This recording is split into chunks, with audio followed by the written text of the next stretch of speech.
Well, among those attending No Kings rallies were the two leading candidates in the DFL race for U.S. Senate. The DFL endorsing convention is just 2 months away in May. Representative Angie Craig took part in a No Kings rally in her congressional district in Eagan, and Lieutenant Governor Peggy Flanagan was the speaker at the largest rally in Minnesota, the rally at the Capitol. Earlier this month, we featured a live interview with Peggy Flanagan on this show.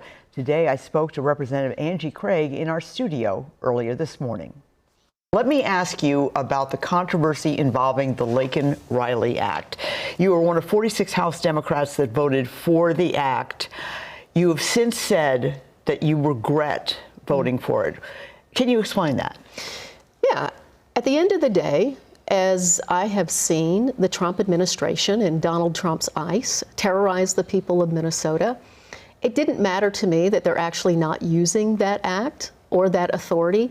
I realized, standing in front of the Whipple Detention Center, looking at semi-automatic weapons, that voting to give Trump's ICE any additional authority was a mistake, and I regret it. And look, the people of the 2nd District in Minnesota are used to me being honest with them, whether it's calling for Joe Biden to step aside and not running again. So I'm always going to be honest with the people of Minnesota, and I do regret that vote, giving them any authority. All right.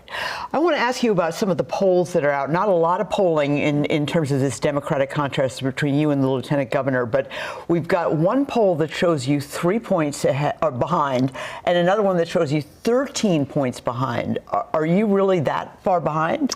Well, at the end of the day, I had some work to do, and still do, for name ID across the state of Minnesota. I represent the 2nd District. We had some work to do on the Iron Range and in western Minnesota. But I would rather be me in this race, because since I got into this race, my internal polling shows that we have gained 10 points on the Lieutenant Governor. So we are on the trajectory. We have the momentum, and Democratic primary voters, they want to win. They want to put someone there who can take on Donald Trump and who has actually gotten results, who has the experience to take on Donald Trump and has gotten results for the people of Minnesota. Now, of course, there's the nominating convention for the party. It's the last weekend in May.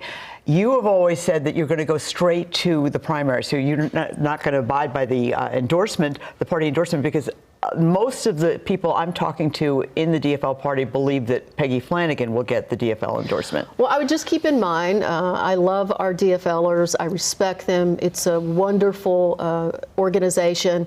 And only about 2% of all Democratic primary voters actually participate in the DFL endorsement process. And this Senate seat hasn't been open in 20 years. Remember, Tina Smith was appointed to it.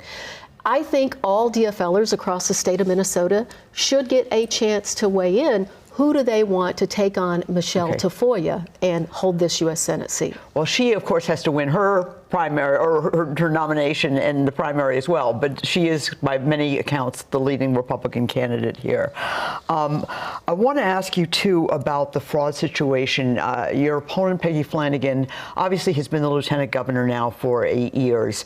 She did come on the show here just a couple weeks ago and said, I asked her about that, she said, as you know, this was coming to light. Of course, I expressed real concern, and do I wish that more would have been done sooner?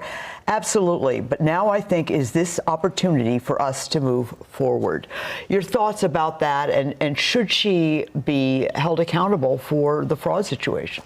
Well, like it or not, Republicans are going to hold her accountable for the fraud situation if she is the Democratic nominee for the U.S. Senate. They are dying, and they're saying it out loud, to have her on this ballot instead of running against me.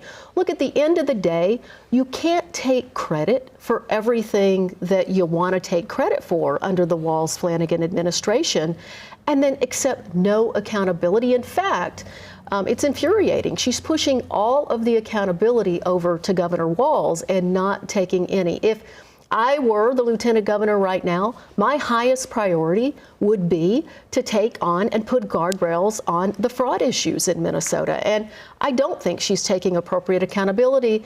And look, at the end of the day, you should take accountability. I show up to 99% of my votes as a member of Congress. She actually has not been showing up for her job over the years. She missed 15% of her votes when she was a school board member, and she has failed to call. That was quite a while ago. She's failed to call 40% of the meetings that she was required to call as lieutenant governor under the state constitution for 2 different committees she's responsible for.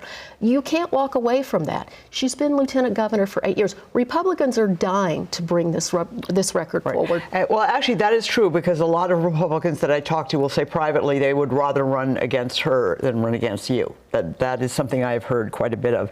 I do want to ask you about, you are the Democratic lead on the House Agriculture Committee.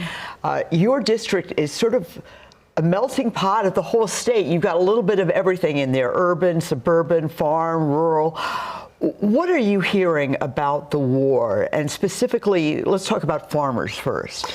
Well, look, that's what makes my candidacy for the U.S. Senate so strong, is I'm able to travel this entire state and work to bring people back to the Democratic Party. And I think that is more important than ever at this moment in time. Farmers are desperate. From the tariffs to now, the war in Iran, driving up fertilizer cost at a time when the Trump administration has already taken away many of their markets. China's moved to Argentina and Brazil. Farmers are in real trouble right now. Bankruptcies across this country are up 46%. I'm fighting for those farmers every single day, and that makes me a stronger U.S. Senate candidate. Right, and that's something obviously we're going to be following. And will the farmers change their allegiance from being very supportive of MAGA to the Democratic candidates? Who knows? We'll see. Angie Craig, thank you so much for coming in. It's great to see you. The Republican candidates for U.S. Senate include David Hann, Michelle Tafoya, Tom Weiler, and Royce White. The Minnesota GOP nominating convention is also last weekend in May.